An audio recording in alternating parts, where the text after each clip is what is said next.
Ciao a tutti amici di Click in Tour, Ciao! benvenuti e bentornati sul nostro canale.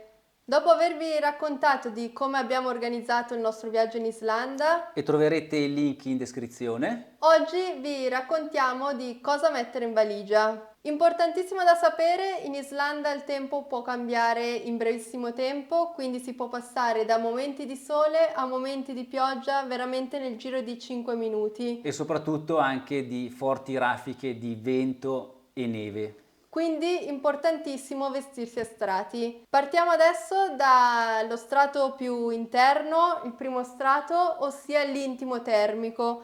Io ho portato con me 3 set termici, cioè 3 magliette e 3 pantaloni termici. Anche per me 3 set di magliette belle calde da utilizzare sempre sotto ai vestiti che poi andrò a indossare. Maglietta e pantaloni.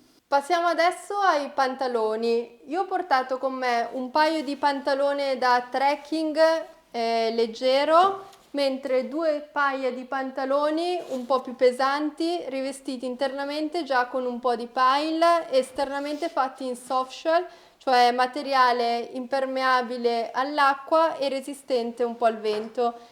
In caso di temperature molto rigide, soprattutto per le escursioni notturne, ho portato con me anche il tipico pantalone da tuta da sci, come si vede bello grosso, bello imbottito e soprattutto fatto in pile e resistente all'acqua. Anch'io porto 3 paia di pantaloni. Il primo è un pantalone abbastanza leggero, tecnico, per le camminate in caso di un buon tempo, magari sperando soleggiato. Successivamente un paio di pantaloni più tecnico ma leggermente più pesante, anche lui rivestito in soft shell e interno di pile, mentre per le escursioni notturne, alla ricerca dell'aurora boreale speriamo, ho un pantalone un po' più professionale, sempre in soft shell, con interno in pile bello pesante. Passiamo ora alla parte superiore.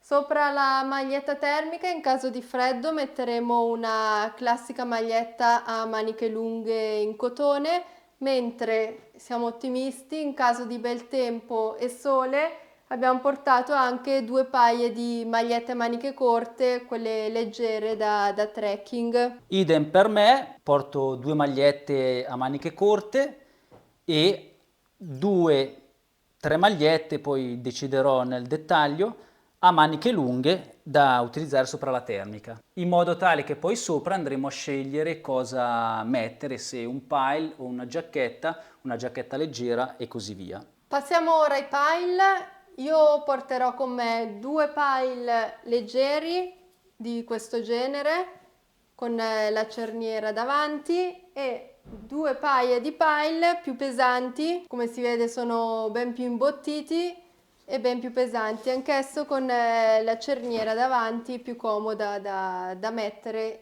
e da togliere.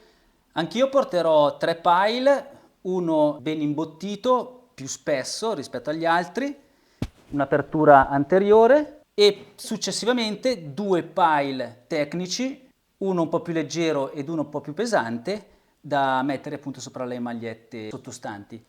Passiamo ora alle giacche. Io porto con me un piumino invernale bello imbottito col cappuccio e una giacca più tecnica che è anti-acqua e soprattutto anti-vento, e anche qua è importantissimo il cappuccio.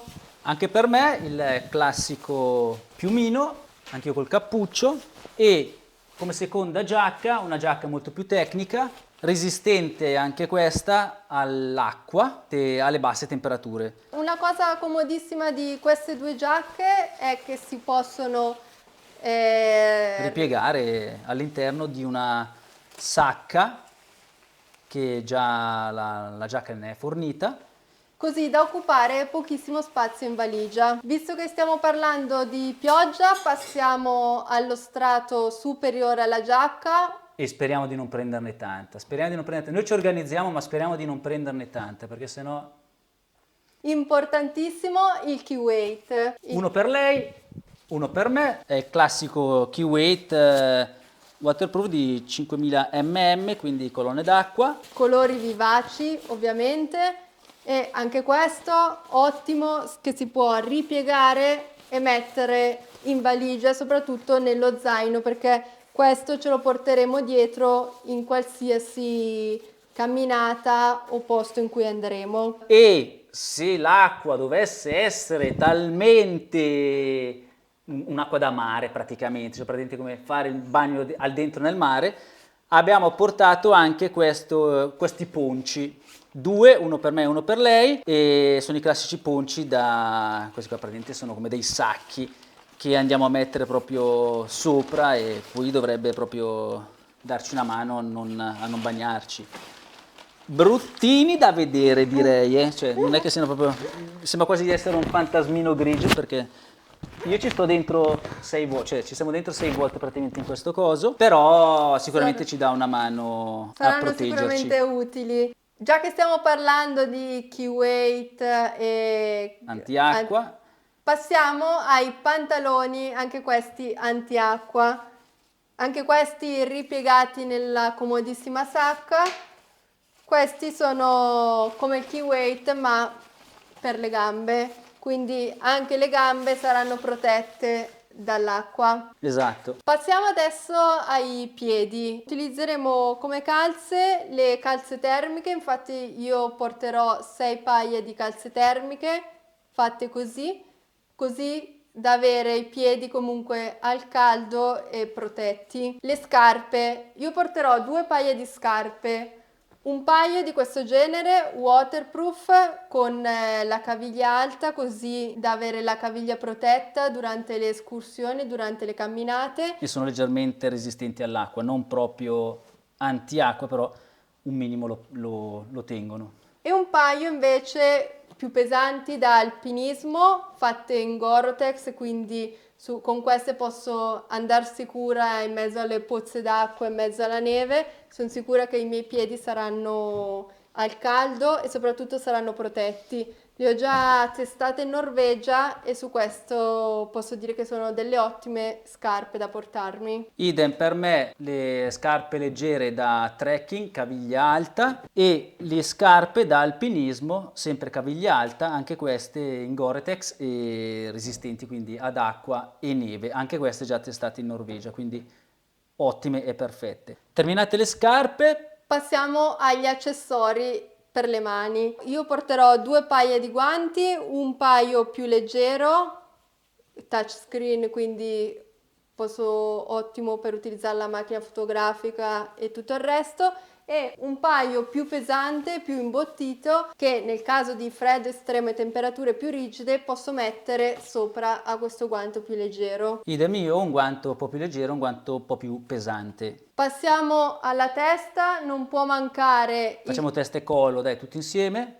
non può mancare il cappello. Io porterò il classico cappello invernale e lo scaldaorecchie nel caso dovesse esserci solo un po' di freddo, per proteggermi appunto solo le orecchie. Caldacollo invece per il collo, e esagerando io porterò anche la sciarpa. No, lì bisogna stare proprio attenti per il vento che c'è, infatti comodo sono il passamontagna completo, che praticamente sono i classici passamontagna conosciuti come da rapina, praticamente, che comprendono già l'intero collo, la testa, e lasciano praticamente fuori solo gli occhi. Comodissimi in caso di vento, e sopra poi andiamo a metterci il berrettino in questa maniera. Qua siamo perfetti, siamo totalmente protetti. Passiamo poi all'abbigliamento per casa, visto che noi staremo in guest house, la maglietta a maniche corte da tenere per essere comodi in casa e la classica tuta, Esatto, una felpa e pantalone. classica proprio tuta dei miei vecchi tempi. E infine il pigiama.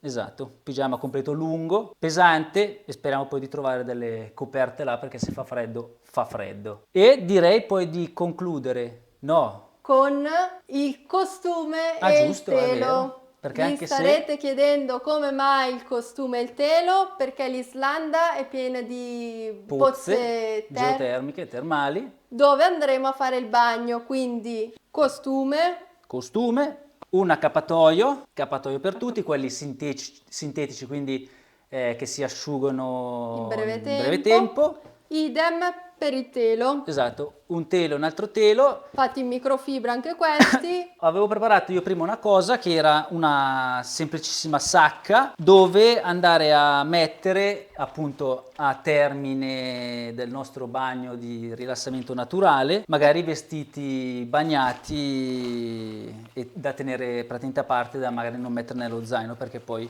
rischia di andare a creare un'umidità pazzesca in tutto lo zaino con le cose che non dovrebbero essere bagnate. Quindi comoda questa sacca a parte dove andare a riporli per poi portarli a casa. Ovviamente ci saranno anche l'infradito Le ciabatte da da casa. casa. Direi basta, questo è un po' quello che noi abbiamo optato da portare, magari mentre si fa la valigia qualche quantità si cambia, però Grosso modo esatto. è questo quello che metteremo in valigia.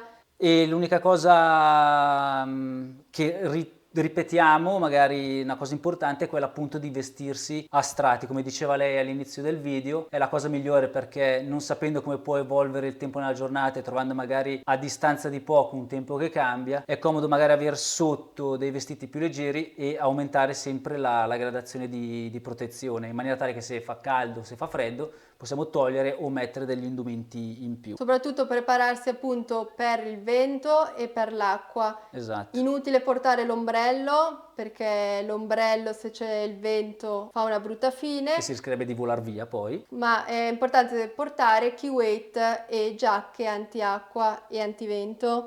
Come bagaglio a mano invece utilizzeremo 2 zaini del genere dove io porterò un paio di cambi per ognuno di noi Di due, sicurezza. quindi termiche, pantaloni, perché se malauguratamente dovessero perderci la valigia possiamo andare avanti almeno per i primi giorni. Questo zaino poi lo utilizzeremo per le escursioni, per i vari trekking che faremo in Islanda. E invece io utilizzerò, come ho detto, uno zaino del genere, però dove ci sarà contenuto maggiormente materiale fotografico e video, poi utilizzerò sulle varie escursioni itinerari che organizzeremo. In tal proposito volevo già aggiungervi che ci sarà un video dedicato e sarà probabilmente il prossimo video che andremo a pubblicare, praticamente cosa porteremo come video e foto. Credo che a questo punto abbiamo detto un po' tutto e basta, niente, se vi è piaciuto questo video Mettete mi piace e iscrivetevi al nostro canale. e noi ci vediamo alla prossima. Ciao!